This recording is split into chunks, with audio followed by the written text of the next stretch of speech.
Assalamualaikum warahmatullahi wabarakatuh. Saya Agnes Tiani Widya Lestari, NIM H0A12005 dari Prodi Manajemen Pemerintahan, ingin menjelaskan laporan keuangan perusahaan dagang.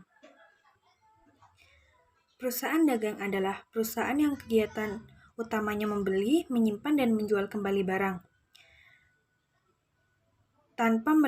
tanpa memberikan nilai tambah. Nilai tambah di sini maksudnya mengolah kembali atau mengubah bentuk sifat barang sehingga mempunyai nilai jual yang tinggi. Laporan keuangan atau financial statement. Perusahaan dagang adalah laporan keuangan yang terdiri dari laporan laba rugi, neraca, laporan perubahan modal, dan laporan arus kas. Jurnal pembalik adalah jurnal yang berfungsi untuk membalikkan jurnal penyesuaian dengan tujuan membentuk akun neraca. Jurnal yang memiliki nama lain reverse entry ini dibutuhkan untuk mencegah terjadinya akun ganda. Tujuan dan fungsi menyusun laporan keuangan.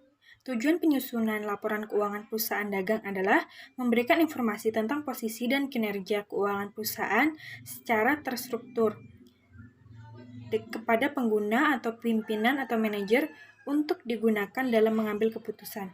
Fungsi laporan keuangan bagi perusahaan dagang antara lain adalah laporan untuk pengawas keuangan, dasar prinsip pendapatan, penentuan nilai investasi, dasar pengendalian biaya, dasar prinsip perpajakan. Jenis-jenis laporan keuangan perusahaan dagang yang pertama, laporan laba rugi. Laporan keuangan yang dibuat pada periode tertentu dengan menghitung semua pendapatan dan dikurangi dengan biaya, seperti biaya operasional, biaya penyusutan, biaya administrasi, dan biaya lain yang harus dikeluarkan dalam rangka mendapatkan pendapatan tersebut. Yang kedua, neraca. Laporan yang dibuat untuk mengetahui nilai debit dan kredit dalam keuangan perusahaan. Yang ketiga, laporan arus kas. Menunjukkan berapa banyak jumlah kas masuk dan kas keluar sehingga laporan keuangan ini berpengaruh dalam hal yang berkaitan dengan investasi atau penambahan modal. Yang keempat, laporan perubahan modal. Apabila perusahaan dagang mengalami perubahan modal, maka wajib menulis laporan perubahan modal untuk mengetahui besarnya modal yang dimiliki oleh perusahaan dagang pada suatu periode tertentu. Jurnal pembalik. 1. Lazimnya disusun pada awal tahun. 2. Sifatnya opsional, boleh disusun atau tidak disusun. Jika tidak disusun, harus diteliti dengan benar seluruh akun telah tercatat di dalam laporan yang lain atau memang tidak ada akun yang harus dicatat dalam jurnal pembalik. 3. Akun yang wajib dicatat dalam jurnal pembalik adalah akun beban yang masih harus dibayarkan.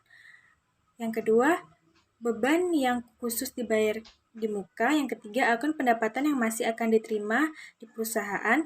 Yang keempat, pendapatan diterima di awal. Yang kelima, beban pemakaian atas perlengkapan.